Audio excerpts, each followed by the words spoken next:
Hello friends, मैं Farheen Khan. Welcome back to my YouTube channel knowledge 247। Friends, जैसे कि पिछली वीडियोस में हम बात कर रहे हैं, हिंदी ग्रामर जो है उसका जो है काफ़ी पोर्शन जो है हम कंप्लीट कर चुके हैं। कई टॉपिक जो हैं हम कर चुके हैं। तो आज जो है हमारे मिक्स क्वेश्चन होंगे। जो हिंदी में जो ग्रामर है उसमें जो क्वेश्चन आते हैं वो इम्पॉर्टेंट क्वेश्चन एग्ज़ाम के लिए सारे ही जो है क्वेश्चन इंपॉर्टेंट होंगे, मिक्स क्वेश्चन होंगे। तो देखिए हम बात करते हैं। फर्स्ट क्वेश्चन है हमारा, निम्न वाक्यों में से किस वाक्य में सर्वनाम का अशुद्ध प्रयोग हुआ है। ठीक है, ऑप्शन है यहाँ पर, वह स्वयं यहाँ नहीं आना चाहती, आपके आग्रह पर मैं दिल्ली जा सकता हूँ, मैं तेरे को एक घड़ी दूंगा, या मुझे इस बैठक की सूचना नहीं थी। ठीक है, यहाँ पर जो है अशुद्ध प्रयोग बताना है कि किस वाक्य में सर्वनाम का अशुद्ध प्रयोग हुआ है। तो ऑप्शन नंबर जो फर्स्ट है, मैं स्वयं यहाँ नहीं आना चाहती, ये तो ठीक है। मैं आपके आग्रह पर मैं दिल्ली जा सकता हूँ, ये भी ठीक है। यहाँ पर अशुद्ध प्रयोग की बोला तो मैं तेरे को एक घड़ी दूंगा, ये जो ऑप्शन नंबर सी है, यहाँ पर अशुद्ध सर्वनाम का प्रयोग हुआ है। मैं तेरे को, यहाँ पर तेरे जो है यहाँ पर अशुद्ध सर्वनाम है। मैं तुझे एक घड़ी दूंगा, यहाँ पर ये शुद्ध होता है, लेकिन मैं तेरे को एक घड़ी दूंगा ये अशुद्ध है, यानी ऑप्शन नंबर सी जो है करेक्ट हो जाएगा इस क्वेश्चन का आंसर। ठीक है, नेक्स्ट है हमारा, वृक्ष से पत्ते गिरते हैं, इस वाक्य में से जो है किस कारक का चिन्ह है। ठीक है, तो मैंने आपको कारक भी बताए थे। वृक्ष से पत्ते गिरते हैं, जहाँ पर कोई चीज़ अलग हो रही है तो वहाँ पर कौन सा कारक होता है, वहाँ पर अपादान कारक होता है। यानी कि वृक्ष से पत्ते गिर रहे हैं, यहाँ पर वृक्ष से पत्ते जो है अलग हो रहे हैं। ठीक है, तो कर्ता ने, यहाँ पर मैंने आपको बताया था, जिसने भी पिछली वीडियो नहीं देखी है तो वो जो है पिछली वीडियोस देखें। कर्ता ने, ठीक है, कर्म को, ये होता है ना, कर्ता ने कर्म को, ठीक है, करण से। अब यहाँ पर से यहाँ भी है और यहाँ भी है, तो आप करण नहीं लगा सकते। से का मतलब होता है के द्वारा, से का मतलब होता है के द्वारा। ठीक है, जैसे कि राम ने रावण को बाण से, तो यहाँ पर बाण के द्वारा मार रहा है ना, तो बाण से, इसलिए यहाँ पर ये वाला से का प्रयोग हुआ है। ठीक है, जहाँ पर से अलग के अर्थ में आता है वहाँ पर अपादान कारक होता है। आप ध्यान से सुनिए, जहाँ पर से जो है अलग की बात हो रही है, यहाँ पर वृक्ष से पत्ते गिर रहे हैं या बिल्ली छत से कूद रही है, तो यहाँ पर बिल्ली छत से कूदी, जैसे सेंटेंस मान लिए, एक है बिल्ली छत से कूदी। ठीक है, ये सेंटेंस है, बिल्ली छत से कूदी। ठीक है, ये सेंटेंस है यहाँ पर। अब यहाँ पर से आ रहा है, तो यहाँ पर आप करण कारक नहीं लगाएंगे, यहाँ पर आप अपादान कारक लगाएंगे, क्योंकि यहाँ पर छत से बिल्ली अलग हो रही है, यहाँ पर अलग होने की बात हो रही है। ठीक है, तो यहाँ पर कौन सा कारक होगा, अपादान कारक होगा। जहाँ पर कोई चीज़ किसी चीज़ से अलग हो रही होगी वहाँ पर अपादान कारक होता है। यानी वृक्ष से पत्ते गिर रहे हैं, इसलिए यहाँ पर से का प्रयोग हुआ है, यहाँ पर अपादान कारक होगा। आई होप आपके समझ में आ गया होगा अच्छे से। नेक्स्ट है हमारा, निश्चयवाचक सर्वनाम कौन सा है। ठीक है, तो सबसे पहले जो है हम बात करेंगे कि सर्वनाम होता क्या है। सर्वनाम क्या है, जो संज्ञा के स्थान पर प्रयोग किए जाते हैं वाक्य, वो जो है सर्वनाम होते हैं। जैसे कि मैं, तुम, वह, ठीक है, ये सर्वनाम होते हैं। सर्वनाम जो होते हैं उसके कितने भेद होते हैं ये भी आपको पता होना चाहिए, कि सर्वनाम जो है उसके कितने भेद होते हैं। तो उसके 6 भेद होते हैं सर्वनाम के। कितने, 6। तो पहला जो होता है वो होता है आपका पुरुषवाचक सर्वनाम। ठीक है, पहला जो होता है आपका क्यों, कौन सा होता है, पुरुषवाचक सर्वनाम। दूसरा होता है आपका निश्चयवाचक सर्वनाम। दूसरा है आपका निश्चयवाचक सर्वनाम, पुरुषवाचक, निश्चयवाचक, अनिश्चयवाचक, अनिश्चयवाचक, प्रश्नवाचक, प्रश्नवाचक, निजवाचक। ये तो हो गए आपके 4। ठीक है, नेक्स्ट है 5 आपका निजवाचक, निजवाचक। नेक्स्ट है हमारा 6 संबंधवाचक। तो ये जो है सर्वनाम के भेद होते हैं, संबंधवाचक। ठीक है, तो ये है 6 भेद होते हैं सर्वनाम के। यहाँ पर पूछ रहा है कि जो निश्चयवाचक सर्वनाम है वो कौन सा होता है, क्या, कुछ, कौन, ये है। तो जहाँ पर निश्चय का पता चला कि हाँ ये चीज़ है, तो यहाँ पर जो ऑप्शन नंबर डी है ये है, ये जो है निश्चयवाचक सर्वनाम है। ऑप्शन नंबर डी जो है करेक्ट हो जाएगा इस क्वेश्चन का आंसर। अगला क्वेश्चन है हमारा, कौन सा शब्द जातिवाचक संज्ञा नहीं है। ठीक है, तो संज्ञा तो आपको पता ही है, जो संज्ञा नाउन क्या होता है, अब यहाँ पर ये पूछ रहा है कि संज्ञा में जो जातिवाचक संज्ञा है वो कौन सी संज्ञा नहीं है। ठीक है, जवान, बालक, सुंदर या फिर मनुष्य, कौन सी संज्ञा जातिवाचक नहीं है। संज्ञा जो नाउन है वो क्या होता है, ये आप मुझे बताएंगे कि नाउन जो है वो क्या है। इसमें इसमें आपको बताना है कि जातिवाचक संज्ञा नहीं है। देखिए, जवान ये भी जातिवाचक है, बालक ये भी जातिवाचक है, मनुष्य जो है ये भी जातिवाचक संज्ञा है, क्योंकि संज्ञा जो है उसके 3 भेद होते हैं, है ना। तो संज्ञा की डेफिनेशन चलो मैं ही बता देती हूँ। किसी वस्तु, स्थान, व्यक्ति, भाव आदि के नाम को क्या कहते हैं, हम संज्ञा कहते हैं। और उसके जो है 3 भेद होते हैं, व्यक्तिवाचक, जातिवाचक और भाववाचक। ठीक है, तो यहाँ पर पूछ रहा है क्वेश्चन में कि जातिवाचक संज्ञा नहीं है, तो जो सुंदर है वो जातिवाचक संज्ञा नहीं है, क्योंकि वह भाववाचक संज्ञा है। कौन सी संज्ञा है वह भाववाचक संज्ञा है, वह जातिवाचक संज्ञा नहीं है। जबकि जवान, बालक और मनुष्य जो है ये जातिवाचक संज्ञा है। ठीक है, ऑप्शन नंबर सी जो है इसमें राइट हो जाएगा। नेक्स्ट क्वेश्चन है हमारा, निम्न शब्दों में से स्त्रीलिंग शब्दों का चयन करना है। इसमें कौन सा स्त्रीलिंग है वो हमें बताना है। अपराध, अध्याय, स्वदेश या स्थापना। तो स्त्रीलिंग शब्द आप सेंटेंस में प्रयोग कर लीजिए तो आपको पता चल जाएगा कि स्त्रीलिंग शब्द कौन सा है। तो देखिए यहाँ पे स्थापना हुई, स्थापना की, हम ऐसा बोलते हैं ना, तो जो स्थापना शब्द है वो स्त्रीलिंग है, यानी कि ऑप्शन नंबर डी करेक्ट है इसका आंसर। अगला क्वेश्चन है हमारा, प्रिय विशेषण के साथ प्रयुक्त होने वाली संज्ञा नहीं है। प्रिय जो विशेषण है उसके साथ में कौन सी संज्ञा है जो प्रयुक्त नहीं होगी, विषय, कवि, मित्र या बैरी।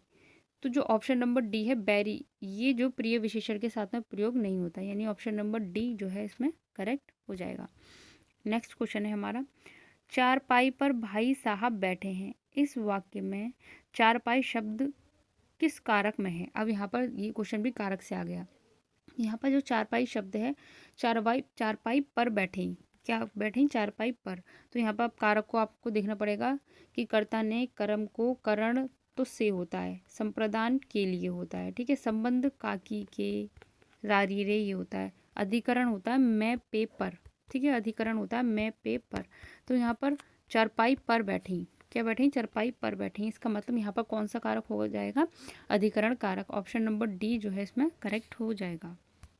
नेक्स्ट है हमारा, के लिए किस कारक का चिन्ह है। अब यहाँ पर के लिए बताना है वो किस कारक का चिन्ह है, यानी कि कर्ता ने कर्म को, ठीक है, ये आपको याद रखने हैं। संप्रदान के लिए आता है। ठीक है, संबंध काकी के अपदान से अलग होने के लिए आता है। तो के लिए कारक चिन्ह पूछ रहा है तो संप्रदान के लिए होता है, ऑप्शन नंबर बी करेक्ट हो जाएगा इसका आंसर। ठीक है, इन कारक विभक्तियों से जो क्वेश्चन जो है आता ही है एक न एक। अगला क्वेश्चन है हमारा, सूर्य शब्द का स्त्रीलिंग क्या होगा। जो सूर्य शब्द है उसका स्त्रीलिंग क्या है, ऑप्शन है यहाँ पर सूर्यानी, सूर्या, सूर्यागी या सूर्यो। ठीक है, तो जो सूर्य शब्द है हमारा उसका स्त्रीलिंग शब्द होता है सूर्या, ऑप्शन नंबर बी। सूर्य जो शब्द है वो सूर्य का स्त्रीलिंग होता है। ठीक है, तो ये आपका करेक्ट हो जाएगा, ऑप्शन नंबर सेकेंड। अगला क्वेश्चन है हमारा, क्रिया का मूल रूप क्या कहलाता है, धातु, कारक, क्रिया विशेषण या इनमें से कोई नहीं। तो आपने पहले भी पढ़ा है कई बार कि क्रिया का जो मूल रूप होता है, क्रिया के मूल रूप को हम धातु कहते हैं। क्रिया के मूल रूप को हम क्या कहते हैं, धातु कहते हैं। ऑप्शन नंबर ए जो है इसमें राइट है। नेक्स्ट क्वेश्चन है हमारा, निम्न शब्दों में से कौन सा शब्द क्रिया विशेषण है। ठीक है, यहाँ पर क्या बताना है आपको, क्रिया विशेषण। अब क्रिया विशेषण क्या होता है, यानी कि क्रिया की जो विशेषता बताए, जो क्रिया की विशेषता बताता है वही क्रिया विशेषण कहलाता है। ठीक है, तो सूर्योदय, नीला, विगत या धीरे धीरे। क्रिया का मतलब क्या होता है, किसी कार्य को का करना या होना, है ना। तो क्रिया की विशेषता बताने वाला क्रिया विशेषण हो गया। जैसे कि यहाँ पर मैं एक सेंटेंस बोलूँ कि राम धीरे धीरे चलता है। ठीक है, राम कैसे चलता है, धीरे धीरे। यहाँ पे मैंने बोला राम धीरे धीरे चलता है। ठीक है, तो यहाँ पर क्रिया क्या हो गई, वर्ब क्या है यहाँ पर, चलना। ठीक है, तो चलने की विशेषता क्या है, राम धीरे धीरे चल रहा है। तो राम जो है चल रहा है, कैसे चल रहा है, धीरे धीरे चल रहा है। कैसे चल रहा है, धीरे धीरे चल रहा है। तो यहाँ पर जो क्रिया की विशेषता बताई, यानी कि चलने की विशेषता क्या है, कि वह धीरे धीरे चल रहा है। तो क्रिया की विशेषता बताने वाले शब्द ही क्रिया विशेषण कहलाते हैं, यानी एडवर्ब कहलाते हैं। तो यहाँ पर जो धीरे धीरे है, धीरे धीरे जो शब्द हैं वो यहाँ पर क्या है, एडवर्ब यानी क्रिया विशेषण है। ऑप्शन नंबर डी जो है इसमें करेक्ट हो जाएगा आंसर। ठीक है, नेक्स्ट है हमारा, इनमें से अपादान कारक की विभक्ति क्या है। अब यहाँ पर हमें अपादान कारक की विभक्ति बतानी है कि अपादान जो कारक है उसकी विभक्ति क्या होती है। तो अपादान जो है क्या है, कर्ता ने, ये ने जो है ये किसका साइन है, ये विभक्ति है कर्ता, ठीक है। कर्ता ने यहाँ पर आ जाता है कर्म को, कर्ता ने कर्म को करण से संप्रदान के लिए, यहाँ पर तो ये हो जाएगा संप्रदान, ठीक है, के लिए संप्रदान के लिए। यहाँ पे से जो है करण से भी होता है तो से के द्वारा होता है। यहाँ पे अपादान पूछ रहा है, अपादान का मतलब होता है से अलग के लिए, तो यहाँ पर से जो है वो अपादान कारक हो जाएगा, क्योंकि यहाँ पर करण तो है नहीं, तो यहाँ पर से जो है वो कौन सा कारक हो जाएगा, अपादान के लिए हो जाएगा। ऑप्शन नंबर सी जो है इसमें करेक्ट आंसर होगा। नेक्स्ट क्वेश्चन है हमारा, कवि का स्त्रीलिंग क्या है। इंपॉर्टेंट क्वेश्चन है, पिछली वीडियोस में भी कराया है मैंने कि कवि का स्त्रीलिंग क्या होता है, कई बार क्वेश्चन में एग्जाम में आया है। तो कवयित्री, ऑप्शन नंबर सी करेक्ट है, कवयित्री इस तरीके से लिखा जाएगा, ठीक है। अगला क्वेश्चन देखिए, अगला है हमारा, यह घोड़ा अच्छा है। यहाँ पर अच्छा जो है ये थोड़ी मिसप्रिंटिंग हुई है, अच्छा, ठीक है, यह घोड़ा अच्छा है। इस वाक्य में यह जो है क्या है, तो यह जो है वो क्या है, संज्ञा है, सर्वनाम है, विशेषण है, या सार्वनामिक विशेषण है, क्या है यह। तो यह जो है वो आपका क्या है, सर्वनाम है, ठीक है। तो यहाँ पर जो है आपका आंसर ऑप्शन नंबर बी जो है करेक्ट हो जाएगा, ठीक है। अगला क्वेश्चन क्या है हमारा, अगले पर चलते हैं। अगला है, किस वाक्य में क्रिया जो है वर्तमान काल में है। अब यहाँ पर काल से भी क्वेश्चन पूछे जाते हैं। अगर आपको काल जो है काल आपको अगर क्लियर नहीं है तो आप मुझे कमेंट में बताइए कि आप जो है, मैं काल पर एक वीडियो लेकर आऊँगी जो आपको जो है अच्छे से क्लियर हो जाएगा, ठीक है। तो यहाँ पर जो है किस वाक्य में किस वाक्य में क्रिया जो है वर्तमान काल में है, ठीक है। अब सबसे पहले हम काल की बात करें तो क्रिया के जिस रूप से इस बात का ज्ञान हो कि कार्य जो है किस समय में हो रहा है, तो वह तो काल होता है, ठीक है।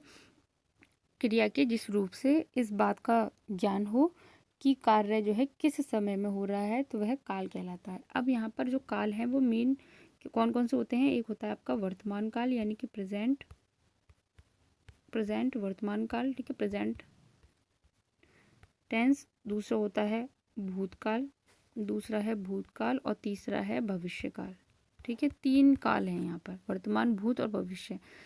यहाँ पर क्वेश्चन जो बात कर रहा है, क्वेश्चन कह रहा है कि किस वाक्य में क्रिया वर्तमान काल में है। ऑप्शन है यहाँ पे, उसने फल खा लिए थे, मैं तुम्हारे पत्र पढ़ रहा हूँ, अचानक बिजली कौन उठी, या फिर कल वे आने वाले थे। यहाँ पर वर्तमान की बात हो रही है, तो मैं तुम्हारे पत्र पढ़ रहा हूँ, ये कौन सा काल है, वर्तमान काल है, क्योंकि हाँ ही है जिसमें आएगा वो वर्तमान काल है, यानी कि प्रेजेंट में हो रहा है, ठीक है। अब यहाँ पर अगर हम काल की बात करें तो जो वर्तमान काल है उसके 5 भेद होते हैं। वर्तमान काल के कितने भेद होते हैं, 5 होते हैं। और जो भूतकाल होता है उसके कितने भेद होते हैं, 6 होते हैं। और जो भविष्य होता है उसके कितने भेद होते हैं, उसके जो है 3 भेद होते हैं। अगर आपको काल डिटेल में पढ़ना है तो आप मुझे कमेंट में बताइए, ठीक है। अगला क्वेश्चन है हमारा, भारतीय शब्द का बहुवचन क्या है। भारतीयों, भारतीयों, या भारतीयों, या इनमें से कोई नहीं। तो जो भारतीय शब्द है उसका जो बहुवचन होता है वो हम कहते हैं भारतीयों, ठीक है। ऑप्शन नंबर ए करेक्ट है इसमें, भारतीयों। नेक्स्ट क्वेश्चन है हमारा, सामान्य वर्तमान काल का उदाहरण है, सीता बाजार जाती होगी, रमेश में पत्र पढ़ रमेश ने समाचार पत्र पढ़ा, यहाँ पर ने है, रमेश ने, ठीक है। वर्षा हो रही थी, या वह कलकत्ता जाता है। यहाँ पर पूछ रहा है ये सामान्य वर्तमान काल कौन सा है। तो जो होगी है वो तो भविष्य हो जाएगा, ठीक है। ये पड़ा पास्ट हो गया यानी भूत हो गया। वर्षा हो रही थी, ये भी आपका भूत में पहुंच गया। वह कलकत्ता जाता है, ये कौन सा काल है, वर्तमान काल, सामान्य वर्तमान काल, यानी ऑप्शन नंबर डी करेक्ट हो जाएगा इसका आंसर। अगला क्वेश्चन है हमारा, स्त्रीत्व शब्द में कौन सी संज्ञा है। जो स्त्रीत्व शब्द है उसमें कौन सी संज्ञा है, जातिवाचक, व्यक्तिवाचक, भाववाचक, या द्रव्यवाचक। तो जो स्त्रीत्व शब्द है उसमें कौन सी संज्ञा है, भाववाचक संज्ञा है। ऑप्शन नंबर सी करेक्ट हो जाएगा इसमें, ठीक है। स्त्रीत्व शब्द में भाववाचक संज्ञा है। नेक्स्ट है हमारा, संबंधवाचक सर्वनाम बताइए। यहाँ पर हमें क्या बताना है, संबंधवाचक सर्वनाम कौन सा है, कोई, कौन, वह, या जो। कौन प्रश्नवाचक हो जाएगा, कोई पता ही नहीं है अनिश्चयवाचक हो जाएगा, वह निश्चय हो जाएगा, लेकिन जो है वो संबंधवाचक सर्वनाम है। जो है क्या है, संबंधवाचक, ठीक है, संबंधवाचक सर्वनाम हो जाएगा, यानी ऑप्शन नंबर सी करेक्ट हो जाएगा इसका आंसर। नेक्स्ट क्वेश्चन है हमारा, मैं खाना खा चुका हूँ, इस वाक्य में भूतकालिक भेद इंगित कीजिए। मैं खाना खा चुका हूँ, इसमें कौन सा भूतकालिक भेद है? सामान्य है, पूर्ण है, आसन्न है या फिर संदिग्ध है? तो ये इसके पार्ट हैं भूतकाल के, ठीक है। तो मैं खाना खा चुका हूँ यानी कि जो कार्य है वो पूरा संपन्न हो चुका है, यानी पूर्ण भूत हो जाएगा। ऑप्शन नंबर बी जो है इसमें करेक्ट हो जाएगा, पूर्ण भूत, यानी कि मैं खाना खा चुका हूँ यानी पूरा उसने खाना खा लिया, यानी कि वो कार्य समाप्त हो चुका है, पूर्ण भूत कहलाएगा, यानी ऑप्शन नंबर बी जो है इसमें करेक्ट हो जाएगा आंसर। अगला देखिए, अगला क्वेश्चन क्या है हमारा, अगला है वाच्य कितने प्रकार के होते हैं? ठीक है, 3, 4, 5 या 8। वाच्य जो है वो 3 प्रकार के होते हैं। पहला होता है आपका कर्तृवाच्य, दूसरा होता है आपका कर्मवाच्य, ठीक है, दूसरा होता है आपका कर्मवाच्य और तीसरा होता है आपका भाववाच्य। तो ये आपके 3 प्रकार के होते हैं, कर्तृवाच्य, कर्मवाच्य एंड भाववाच्य, 3 प्रकार के होते हैं। ऑप्शन नंबर ए जो है इसमें राइट हो जाएगा।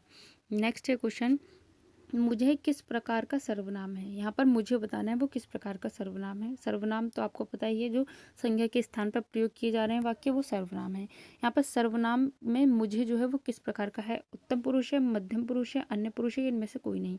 तो देखिए यहाँ पर जो पुरुषवाचक सर्वनाम होता है उसमें 3 होते हैं, मध्यम, प्रथम और अन्य। तो अन्य पुरुष जो होता है वो होता है आपका क्या कहते हैं,